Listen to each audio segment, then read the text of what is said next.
Hey guys, what's going on? My name is Zenton, and welcome to today's video for Honkai Star Rail. It's been a while since I've done one of these. If you haven't been following, been having some internet problems, which has been taking up a lot of my time. But I'm back now, and I wanted to talk about the latest 4-star character, Lynx. And specifically, I wanted to talk about Lynx versus Natasha, and whether or not Lynx is better than Natasha. Short answer, yes. I think Lynx is better than Natasha by far, and we're going to talk about exactly why I think so in this video. We'll go over both of their kits and why, in my opinion, Lynx is better than Natasha, and talk about how Lynx is in various meta comps, teams, etc., etc. Honestly, I actually believe that Lynx might even be better than Bailu, in fact. That's not to say that Bailu's bad, it's just the fact that cleanses are very powerful. Bailu doesn't have a cleanse, and in all honesty, while she has a revive, which is nice, that revive does kind of fall off, in my opinion, in super late game, basically when you're starting to do MOC. So let's actually talk about the two characters, and as I go through, we'll talk more and more about the two, comparing them. So first off, we have their basic. Not much to talk about here. Their basics are nothing crazy. They're not really doing anything. They're just dealing some damage of their damage type, scaling off of two different stats. Lynx's basic attack scales off of HP. Natasha's scales off of attack. Nothing crazy.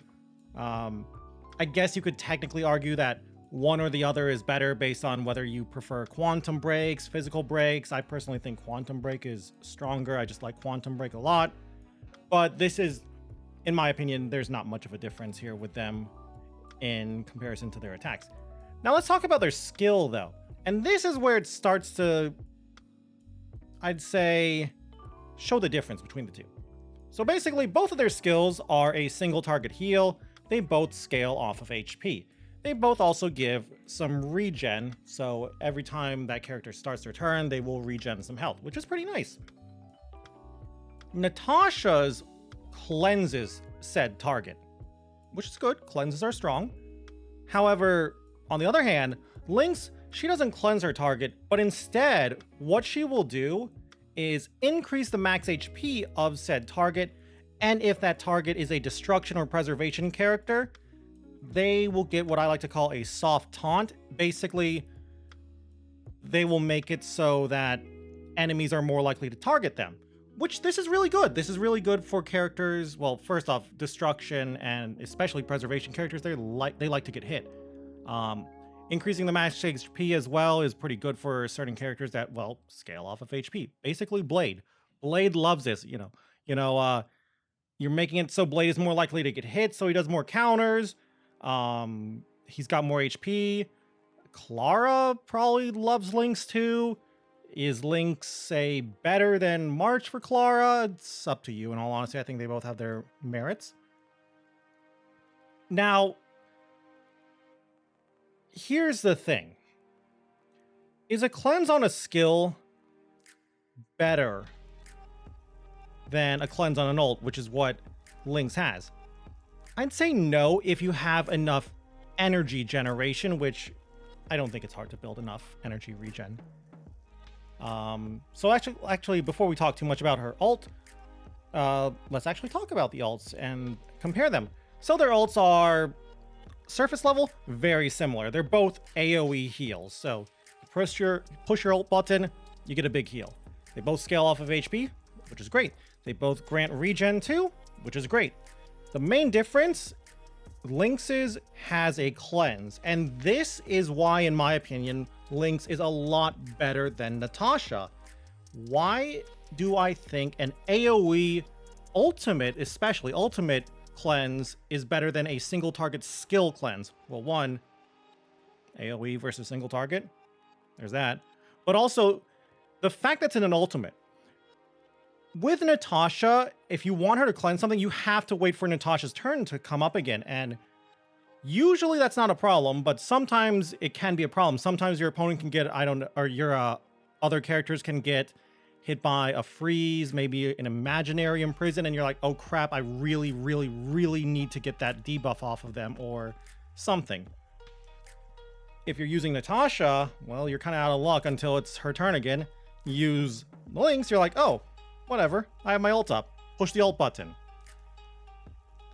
And again, as long as you have enough energy generation, I don't think it should be a problem. I think you should have her AoE cleanse heal up whenever you need it.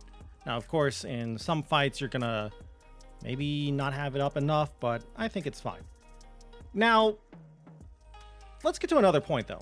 And let's talk about these two characters. Why are we talking about these two characters specifically? Well, they're both 4-star sustainers. They're the only two 4-star healing sustainers. You could argue there's the Fire MC, who I guess technically they're a 5-star, but they're free. And there's also March. And yes, March is technically a sustainer, but let's be honest with each other. March is not really filling up Natasha's shoes. She's great with Clara, I guess.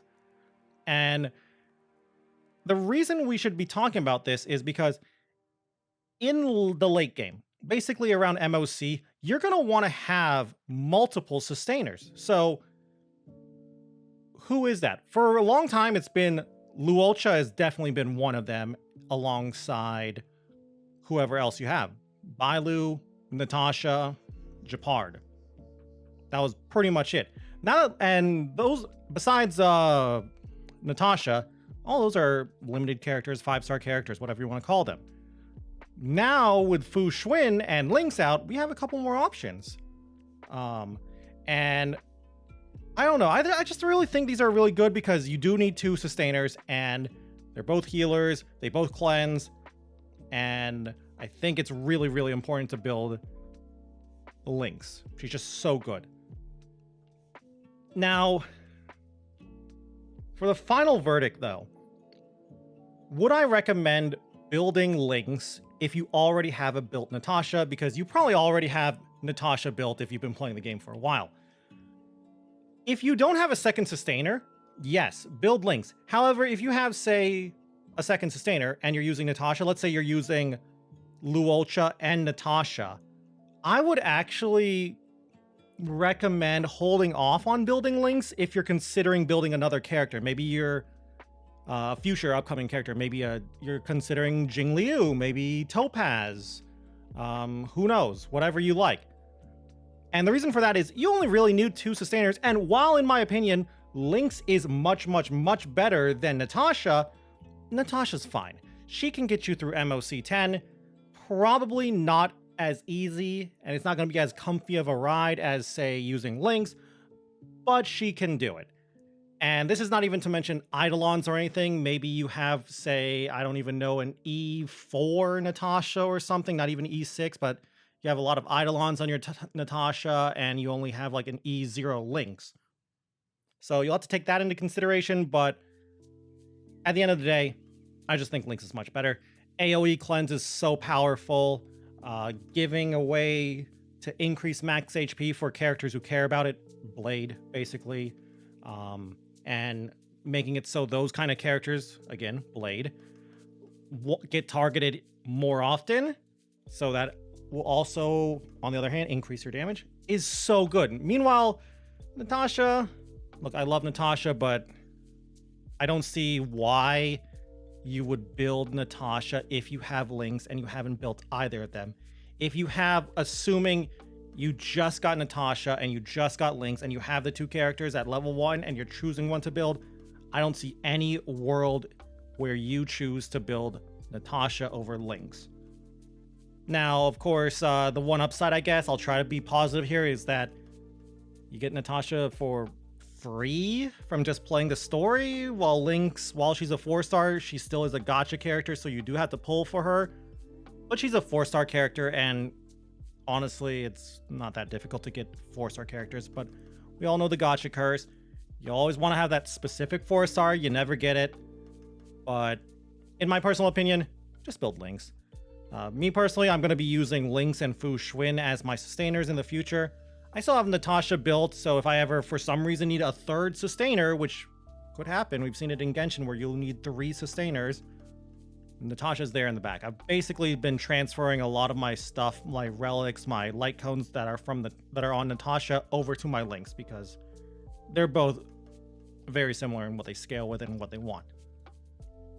Anyway, though, fairly short video, but I just wanted to do this video to talk about Lynx and talk about Natasha. You know, get back into making YouTube content for Honkai Star Rail. It's been a long time. I'm glad to be back, though. I'd also love to hear your opinion on these two characters.